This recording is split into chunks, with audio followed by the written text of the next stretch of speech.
El día de hoy vamos a compartir la clase de síndromes parenquimales, ¿ya?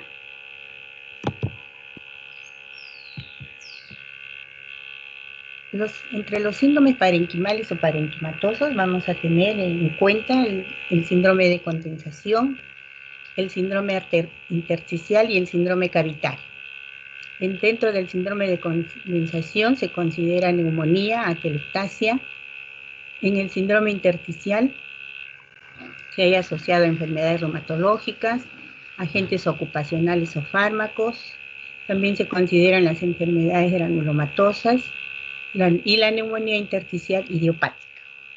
Y dentro del síndrome cavitario vamos a tener las tumoraciones o neoplasias, ¿no? Vamos a desarrollar una por una. ¿A qué se denominan síndromes de condensación? Aquellos en los que va a existir una transformación del parénquima pulmonar en una estructura densa y compacta y está privada de su contenido gaseoso. En la etiología tenemos neumonía, atelectasia, ya lo hemos descrito, enfermedades intersticiales y síndrome cavitario.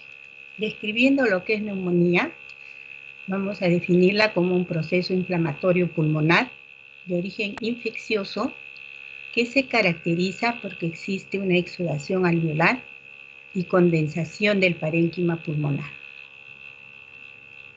La etiología de la neumonía puede ser infecciosa, viral, bacteriana, puede ser producida por el Diplococos pneumoniae, puede ser también producida por hongos, una neumonía micótica, y cuya sintomatología se va a caracterizar por dolor en punta de costado, tos con expectoración herrumbrosa y mucosanguinolenta, disnea y síndrome febril. En cuanto al interrogatorio en lo que es condensación pulmonar o neumonía, vamos a tener en cuenta el dolor torácico, como ya les había descrito, en punta de costado o puntada de costado, ¿no? Tos, que puede ser seca o con expectoración, la disnea, que va a depender de la severidad o del grado del compromiso del parénquima pulmonar, y puede existir o no hemoptisis. ¿Qué signos vamos a encontrar o cuál es la semiología en neumonía? Tenemos, he pasado una. A la inspección vamos a observar una fase neumónica, el paciente va a estar disneico y frecuentemente puede presentar herpes labial. A la palpación, la elasticidad está disminuida, la expansión en bases también está disminuida y las vibraciones vocales también están, en este caso, están aumentadas. A la percusión, vamos a percutir matidez con excursión de bases.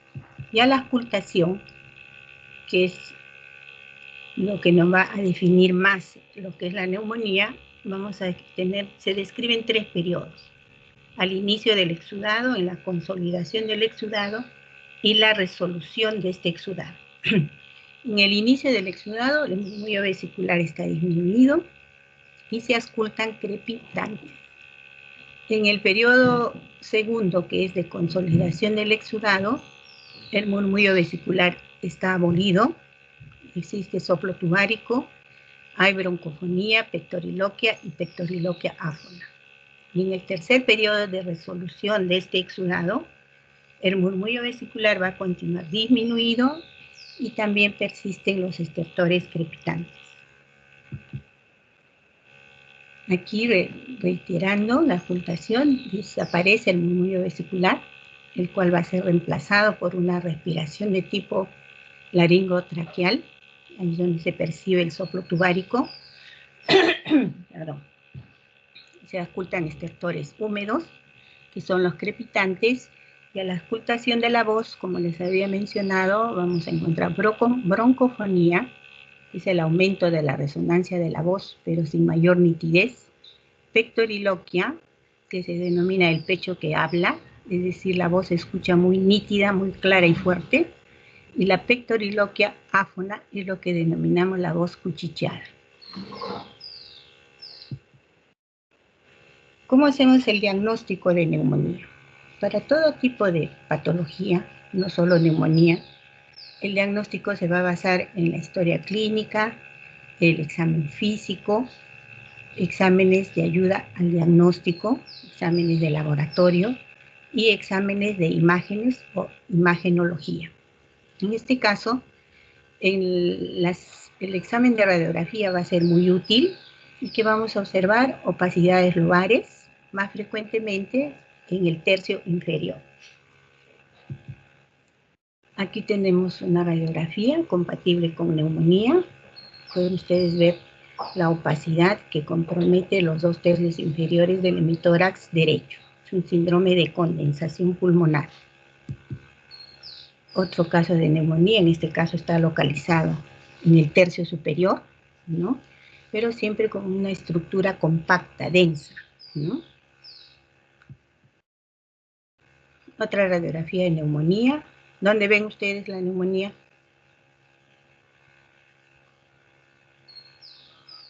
A ver, ¿quién me puede definir esta plaquita?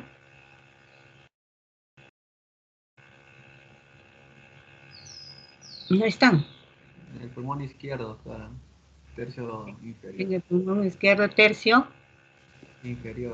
Inferior, ¿no? Acá el síndrome de condensación o la radiotransparencia, ¿no? Que es compatible con neumonía. ¿Hay derrame pleural o no hay?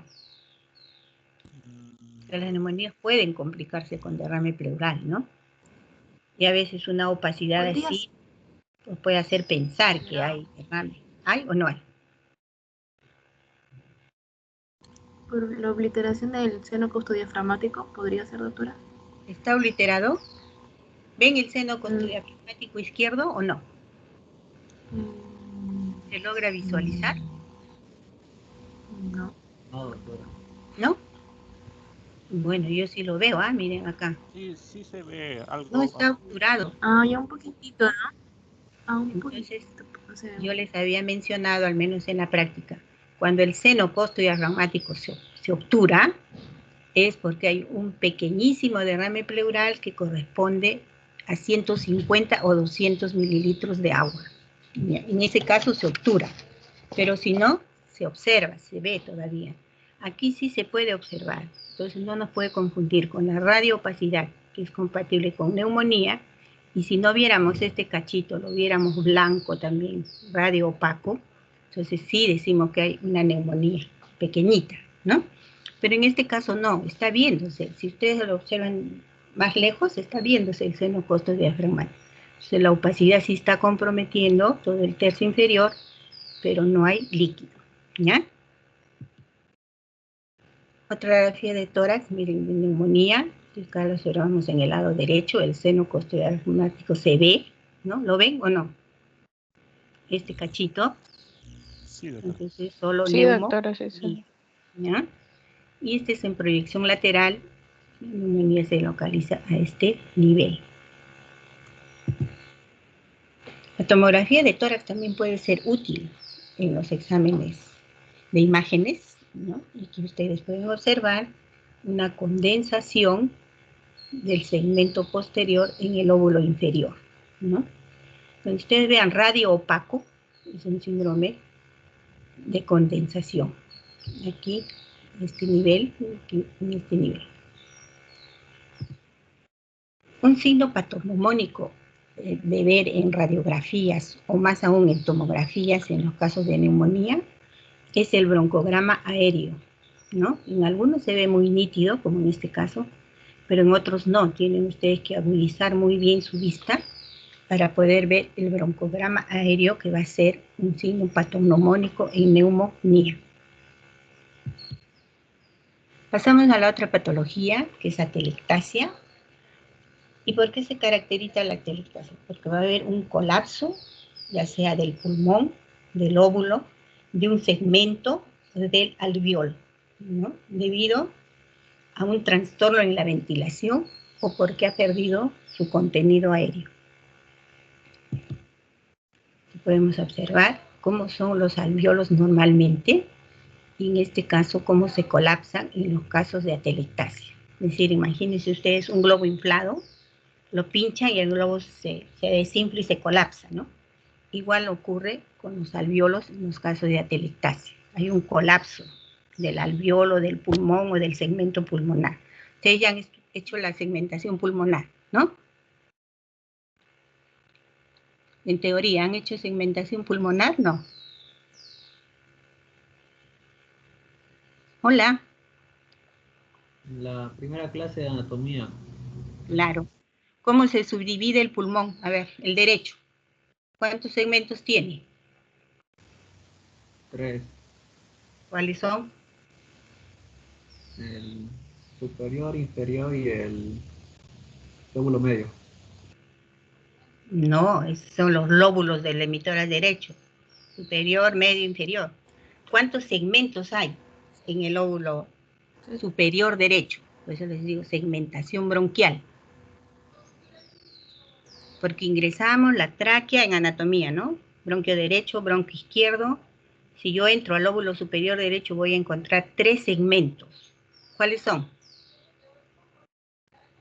En el superior, En el lóbulo superior. allá el apical y anterior y posterior. Claro, hay 3 segmentos, ¿no es cierto? El apical, el anterior y el posterior. Y en lóbulo medio, ¿cuántos segmentos tenemos? 2, doctora. Hay dos, ¿Cuáles son? lateral y medial. Lateral y medial. Lateral y medial. Otros autores consideran superior e inferior también, ¿no? Y en el lóbulo inferior, ¿cuántos segmentos hay? 5. ¿Cuáles son? A ver. Es apical, Hay una mnemotecnia para saber cuántos son. apical, posterior, lateral, anterior y medial. Claro. Con la mnemotecnia sería alpis. Al, anterior, lateral, posterior, inferior y el superior del inferior, que se denomina el segmento de Nelson. ¿Les han dicho así? Es el segmento 6 o el segmento superior del lóbulo inferior, parece un trabalengua, ¿no? Que se denomina el segmento de Nelson y donde es muy frecuente asientan las neoplasias pulmonares. En el segmento 6 del lóbulo inferior, recuerden ustedes, denominado segmento de Nelson. ¿Ya? A ver, un minutito, me da un minutito.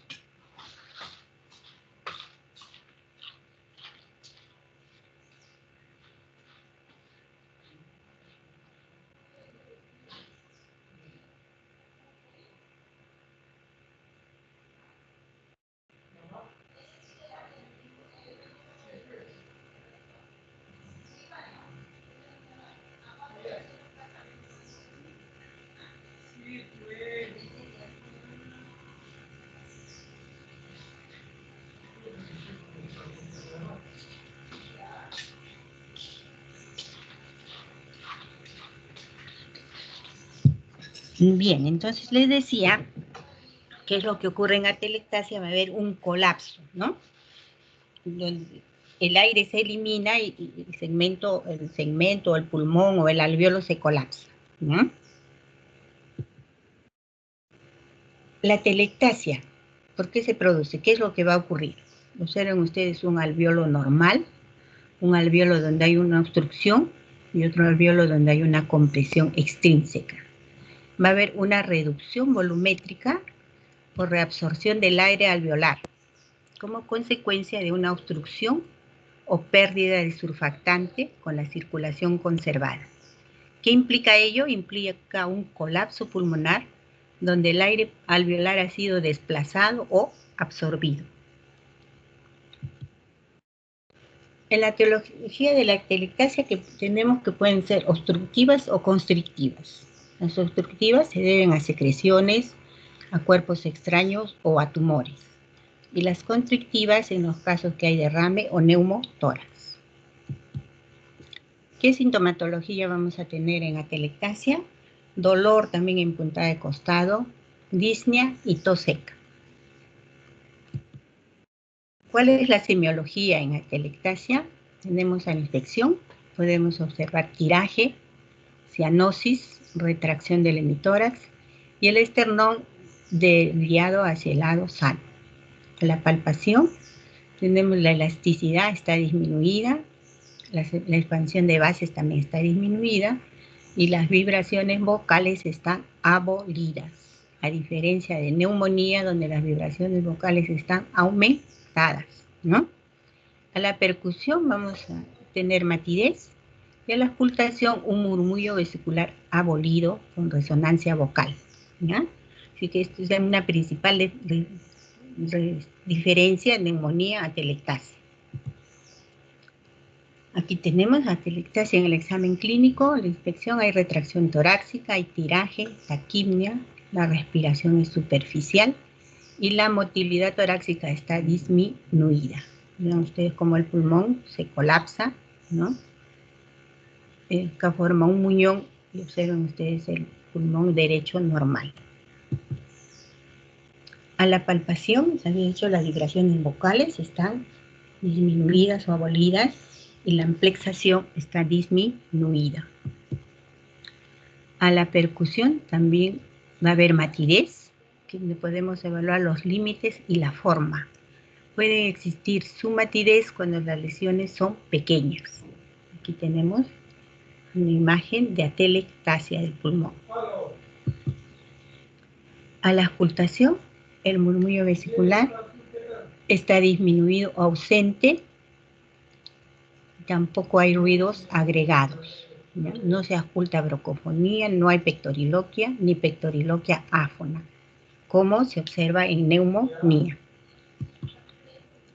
Radiológicamente, para el diagnóstico, existe una tetrada en radiología, ¿no? Independientemente del cuadro clínico, porque les he dicho que para el diagnóstico de todas las enfermedades nos basamos en cuadro clínico, exámenes de laboratorio y exámenes de imágenes. ¿Por qué se caracteriza la tetrada en atelectasia? Porque hay desviación del mediastino hacia el lado atelectasiado, es decir, ipsilateral. La tráquea también va a ser desviada hacia el lado afectado. El hemidiafragma también está elevado porque tira, ¿no? Y hay retracción de los espacios intercostales. Esto es lo que caracteriza a la atelectasia radiológicamente. Se describe una tetrada, ¿no? Aquí podemos ver una atelectasia pulmonar derecha, donde prácticamente no se observa el pulmón, ¿no? Todo está retraído.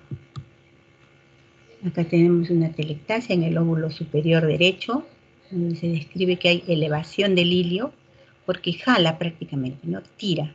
Hay desviación de la tráquea hacia el lado afectado, desviación del mediastino hacia el lado afectado, retracción de los espacios intercostales, elevación del hemidiafragma, lo que caracteriza radiológicamente al cuadro de atelectasia.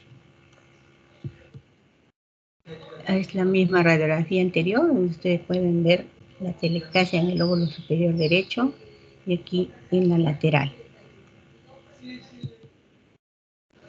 Otra imagen de atelectasia. ¿Dónde la ven ustedes?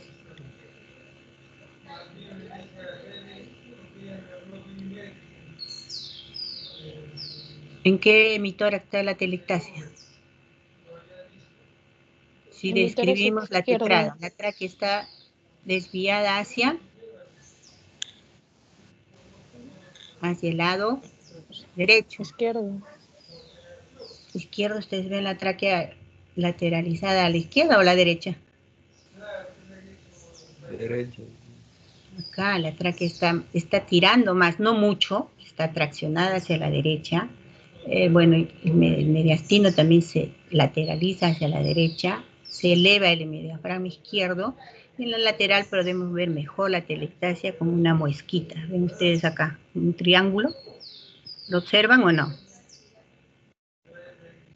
¿Se observa o no? Sí, cierto. Sí, se observa, ¿no? Entonces, esa es la tetrada que se describe en la radiología de atelectasia, ¿ya? Ahora vamos a revisar otra patología, enfermedad pulmonar intersticial, que también se está considerada dentro de los síndromes parenquimatosos, aunque algunos autores no lo consideran así, ¿ya? Se va a definir como un grupo heterogéneo de enfermedades que se agrupan bajo una misma denominación. Es poco frecuente que las enfermedades ataquen exclusivamente el intersticio pulmonar. Siempre se asocia al compromiso del parénquima, ¿no? Y se ha sugerido llamar a este tipo de enfermedades como enfermedades parenquimales pulmonares difusas, o los famosos EPIDs, ¿no? Enfermedad pulmonar intersticial difusa, porque está afectado el intersticio.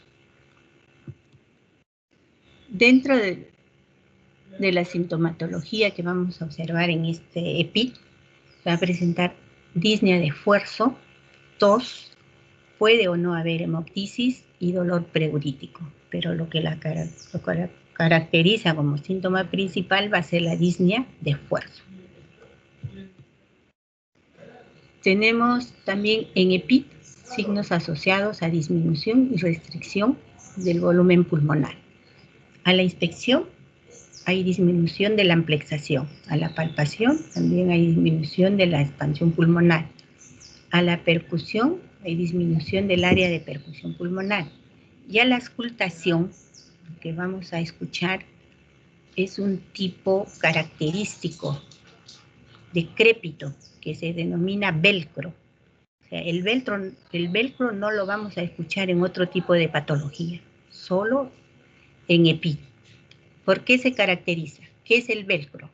¿Ustedes han hecho estertores húmedos, secos? ¿Han hecho esa clase? Todavía no, ocultación todavía no. Todavía no han hecho crepitantes, subcrepitantes, ¿no? No, Sibilantes, roncantes, todavía no. No, doctora. Bueno, el velcro es un crépito muy característico que se va a escuchar en los dos tiempos, tanto a la inspiración como a la expiración. En cambio, en la neumonía escuchamos crepitantes, pero solo a la inspiración. En este tipo de patología intersticial se escucha el crépito tanto a la inspiración como a la expiración. Por eso se denomina velcro, ¿ya?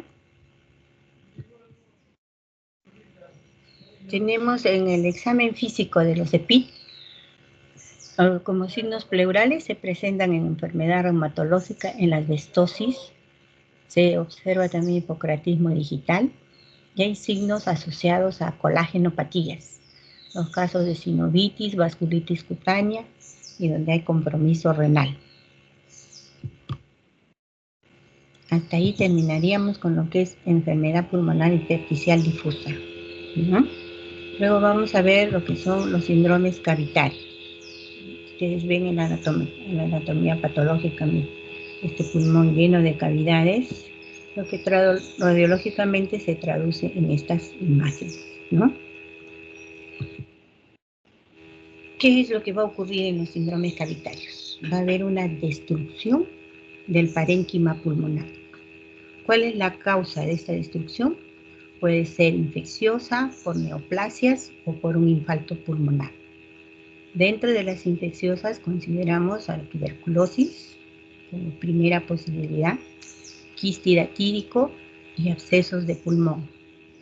Las neoplasias excavadas también pueden existir y en los casos de infarto pulmonar también puede haber cavitación. El síndrome cavitario se refiere a la presencia de cavidad, como su mismo nombre lo indica, de cierto volumen, puede ser superficial, puede o no tener contenido, las paredes son lisas o comunicación con un bronquio. En el cuadro clínico vamos a observar dolor torácico, tos con expectoración, un síndrome febril, astenia y baja de peso.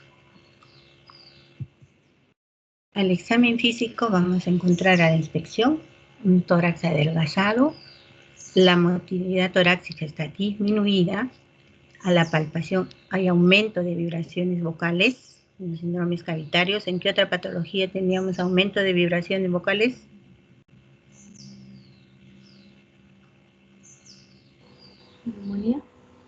Neumonía, doctora. En la neumonía, ¿no? A la percusión hay aumento de la sonoridad torácica, porque está hueco, pues, ¿no?, en la cavidad. En la auscultación, el murmullo vesicular está disminuido, hay estertores crepitantes y pectodiloquia. Entre los exámenes complementarios que se solicitan, tenemos los exámenes de laboratorio, que ya se sabe, imágenes, radiografía de tórax, con tomografía, y se realiza el cultivo bacteriológico. Si estamos sospechando que la primera causa puede ser TBC, siempre hay que pedir BK en esputo directo con la técnica de Ziehl-Neelsen, o cultivo bacteriológico con la técnica de Lowenstein-Jensen, o actualmente se está realizando el PCR en cultivo de BK. ¿Qué signos vamos a encontrar? ¿Qué signos radiológicos vamos a observar en la cavitación?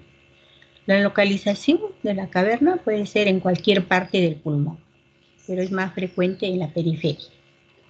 Hay ausencia de vasos sanguíneos y estas cavidades, según su contenido, puede estar llena, semillena o vacía, ¿no? Podemos también ver este tipo de cavidades según sus paredes, si existen bordes finos o bordes gruesos, y según su forma, si son cavidades redondas, ovales o en hojas de trébol. La que vimos en la foto eran redondas, ¿no? Aquí podemos observar una cavidad en el caso de un absceso pulmonar. Miren, esta está redondeada de bordes definidos y tiene contenido, ¿no? Bien nítido, miren, como podemos observar. Aquí hay otra radiografía que muestra una cavidad pulmonar en el lóbulo superior izquierdo, ¿no? Donde los bordes no están bien definidos porque la lesión es todo esto, ¿no? Y este es el contenido que tiene dentro. Esta es la otra imagen, está más de cerca, una cavidad donde les había dicho que hay que ver su forma, su contenido, sus bordes, como ven acá, lisos, regulares o irregulares, y con contenido. ¿Tiene contenido o no esta cavidad?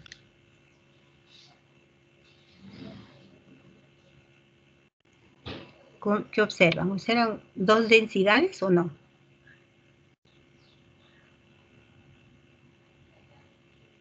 ¿Pueden observar? No. Sí, doctora. Sí, ¿no? Miren, esta es Sí, una doctora. cavidad radio opaco, ¿no? Y aquí al centro hay una radiotransparencia, ¿no? Entonces, una cavidad ocupada por algo. En las tomografías también podemos observar las cavidades con mayor nitidez. Miren, acá hay una chiquitita, una periferia con contenido también aéreo, el centro chiquito. Aquí hay otra cavidad y acá también hay otra, pero de bordes no tan definidos como estos, ¿no? Esto se ve casi redondito, este no, algo difuso, diseminado. Ahora vamos a ver en un cuadro comparativo, ¿no?, los signos, inspección, palpación, percusión, en una cavidad que tiene condensación pericavitaria con un bronquio permeable y en otra cavidad sin condensación y sin bronquio permeable. ¿Qué es lo que vamos a encontrar? A la inspección, en la primera, retracción torácica localizada, en la segunda también igual. A la palpación, una cavidad con condensación pericavitaria, vamos a ver que la elasticidad está disminuida, la expansión disminuida y las vibraciones vocales disminuidas. En la segunda, elasticidad disminuida, expansión disminuida, vibraciones vocales disminuidas o abolidas. A la percusión,